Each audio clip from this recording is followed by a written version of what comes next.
I was in a pitch meeting the other day when my coworker Noelle asked, why do all American hotels have a specific smell? I'm not American, but it got me curious. That's how I found this TripAdvisor review. The user had titled it Whiffs of Splendor, a symphony in scent. It's a 5-star review, but it only mentions the hotel's air, which in the user's opinion was a meticulously curated elixir of olfactory delight, of unparalleled sophistication. It's more of a love letter than a review. Then I found 6 more reviews from 2025 alone that mentioned the wonderful, amazing, fresh smell of the hotel. And guess where this hotel is located? 2 island hops away from me. I have to smell it. Not because I want to, but because it turns out there's a huge hidden industry that I had no idea existed. We are being marketed and sold industrial processed smells. But I'll be honest, I am having a hard time believing that the lobby smelling like a velvety whisper of amber and cedar is gonna make someone like me stay there again. So I called up a neuroscientist that's an expert on the psychology of smell and one of the companies creating these scents for hotels to understand the science behind this and how exactly this could be a smart investment for a hotel. And yes, I am booking that hotel night just to experience it myself. Gracias. Ciao. There's a minimum stay of 3 nights. Let's see how much that is. 700 euros, 600 with a discount. Yeah, no, that's not happening. Is there a Radisson hotel in my island? Can I stay there for 1 night? There you go, 300 euros. Booked for next week. I've been reading about the company that makes sense for the Radisson Hotel Group, and they've been at it for over 30 years. And it all started from an idea to send Disney attractions to, quote, transform moments into magical memories. Which sounds kind of comical, but from my initial read into this topic, it also sounds kind of accurate. This is its own type of marketing. It's called scent marketing, and it mostly targets our sense of smell. My name is Rachel Hurst. I'm a neuroscientist and expert in the sense of smell. From a neurological perspective, the area of the brain where the conscious perception of scent actually is taking place in terms of the processing of it is the exact same area of the brain where emotion, learning, and various forms of memory are also occurring. So our brain does process smell differently than any other senses. Instead of going directly to the thinking part of our brain, smells go directly to the emotional part of our brain. And no other sense has a direct line to our feelings. Making people feel something on purpose is an old and proven marketing strategy where marketers leverage emotions like happiness, trust, sadness to influence people to connect with their products or their brand and sell more. The thing here is that I can see how that's done through storytelling, like in this Coca-Cola ad, but I find it way less obvious via smell. So it's time to talk to the people making these scents. I've just realized that I'm here kind of doubting this whole scent thing when literally this month, like literally, I spent 15 euros on a tiny bottle. Here is the tiny bottle to make my flat smell like figs just because I like that my landlord scented the place when I moved in. So maybe I'm already proof that this works. I'm Allison Lobe. I'm with Aroma. I work on our large-scale international accounts. What's your favorite smell? Oh gosh, I feel like that's probably like asking someone to choose their favorite child. This time of year, it's probably gonna be like a nice, warm pumpkin pie. Aroma has also been around for like 30-ish years. And some of the big brands that we work with are going to be IHG, all the different brands that they have. We work with Hyatt, we do Waldorf Astoria, really you name it, and we're most likely working with them. I wanted to know exactly what scents trigger what emotions. Like, I have a bag full of essential oils, and I know that if I want to perk up, for example, I would use something like peppermint oil. Wow. But if I wanted more of a calming feeling, I would go with lavender, and I would put it somewhere that I can smell it. Not directly on my skin, because apparently you can burn it, but like this. But it turns out that in the world of scent marketing, it doesn't work like that at all. This smells really good. I'm already calm.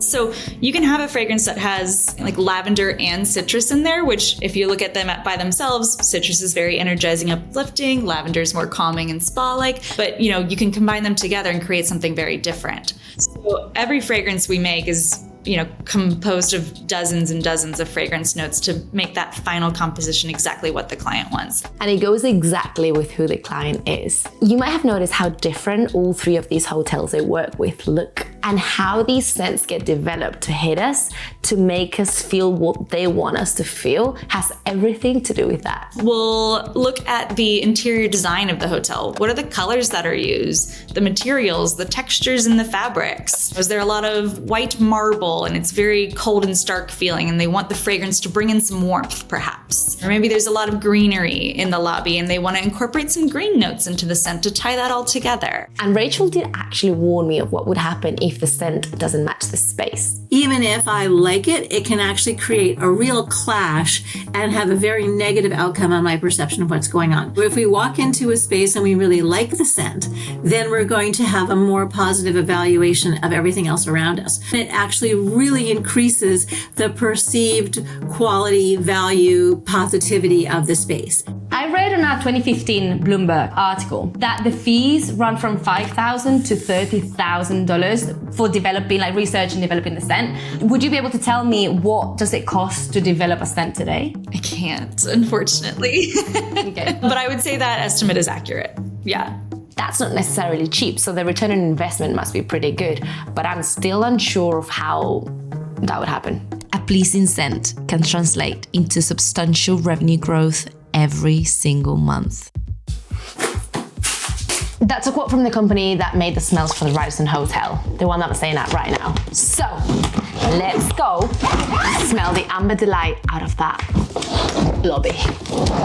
If, like me, you find it bizarre, the brands are using our sense of smell to sell us things, you're gonna wanna read our feature story from the Hustle newsletter on brands that are using sound to sell us things. That's the type of in-depth reporting we give you every Sunday. During the week, our daily newsletter shares a different business tactic, strategy, or industry secret. Everything explained in under 5 minutes over your morning coffee. So if you want to learn all of these things, that's how 1 million readers get their business stories every day. So sign up for free and let's go back to the story. Here's where it gets interesting. I found a guy that proved through multiple studies that smells can make a business money. Just listen to what he had to say about the effectiveness of smell. We went to the Las Vegas Hilton Casino. They broke the casino down in 3 areas, one with a permanent scent, another with a controlled scent, and the last with no scent at all. And we looked at the amount of money people put in slot machines the weekend before the study, the weekend of the study, and the weekend after. Now, in the weekend of the study, in the inactive odorant area, there was a 3% change. In the controlled area, there was about 2% change. But in the active odorant area, there was a 45% increase in the amount of money people put in slot machines. And when we used a higher level odorant, there was a 53% increase. Think about that. People literally gambled 45% more money because of a smell they didn't even notice. Yes, that's just one study, and no, I couldn't really find any actual statistics about how hotel scents directly influence revenue. But that doesn't stop hotels from trying it in addition to all the other marketing strategies. What are scents doing for hotels to justify the investment? Well, a lot. As I mentioned before, a super powerful tool that you have at your disposal here. A branded scent increases brand recall by something like 65%. You're going to walk into the hotel lobby, it's going to have this gorgeous fragrance, and then your staff is going to deliver the already amazing experience that they already do. And those two things combined are going to leave a really strong, lasting memory with the guests. And hotels are confident enough in the approach that they've helped build this global scent marketing industry into a $3.4 billion industry in 2024. That's according to Business Research Insights, and is projected to reach $6.4 billion by 2033. Plus, it's a good thing for guests like me who like smelling nice things.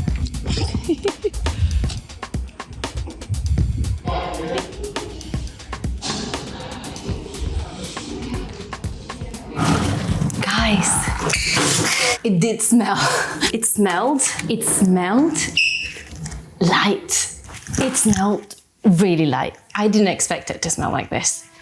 I feel like this is YouTube 2015. Like I am in a, what do you call them? YouTube convention.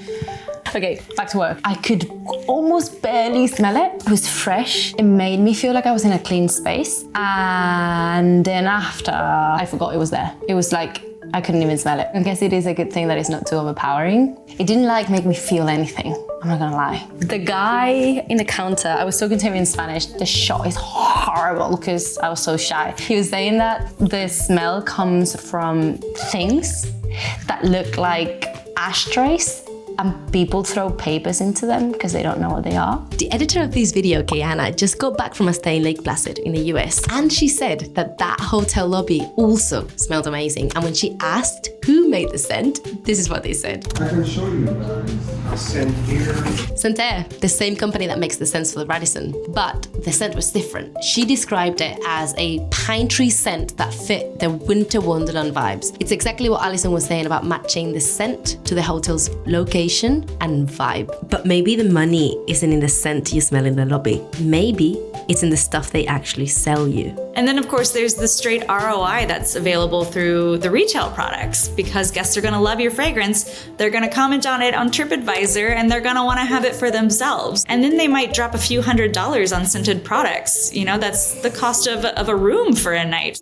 Okay, they all have their candles listed on their websites. Okay, Four Seasons, let me see what they have. The scent for a country escape, it's $100 juicy. That is a lot of money for a candle.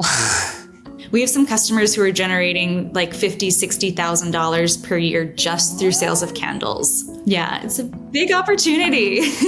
Everybody loves a nice candle, right? Aroma tried to connect us with some of the clients, but in the end I couldn't speak to any hotels. Beyond what Alison just said about candles, the only thing that I found regarding the direct ROI for hotel scenting is anecdotal. And it's got to do with how a nice smell might make us linger for longer in the common areas and maybe spend more money on drinks at the bar, for example.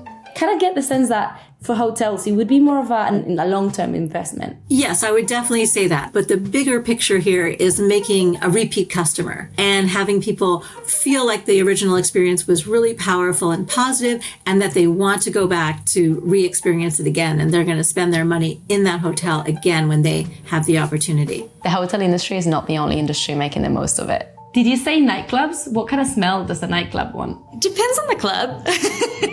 Usually it's going to be something like really uplifting and energizing. They want you to stay all night, right? So they want to make sure tons of energy to be out there on the dance floor, to order bottle service and the expensive cocktails and stay longer, spend more money. And then there's the other type of scent marketing where the retailer uses a targeted smell that matches what they want to sell. According to the business of fashion, Bloomingdale's uses a coconut scent in the swimwear section for a tropical feel, lilac in the lingerie section for sensuality, and baby powder in infant wear. We're swimming in a sea of manufactured smells, each one designed to make us feel something, make us want something, or make us buy something. Most of the time, we don't even know what's happening.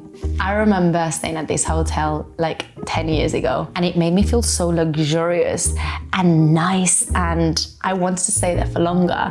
So I made sure I remembered the name. It was called The One Hotel. Then when I was researching for this video, I found out that these guys, The One Hotel, do have a signature scent.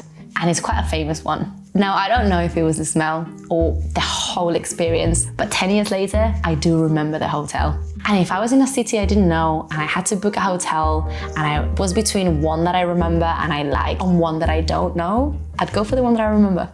And if you're still hungry for more successful business stories, I think you'd love Noel's video about how Costco did what no other big box retailer could by winning over the Japanese market. But before you check that out, don't forget to subscribe to our newsletter and the Hustle YouTube channel. Yeah, it feels like here it goes like... Oh my God, I needed this. Okay, next. Okay, no, serious.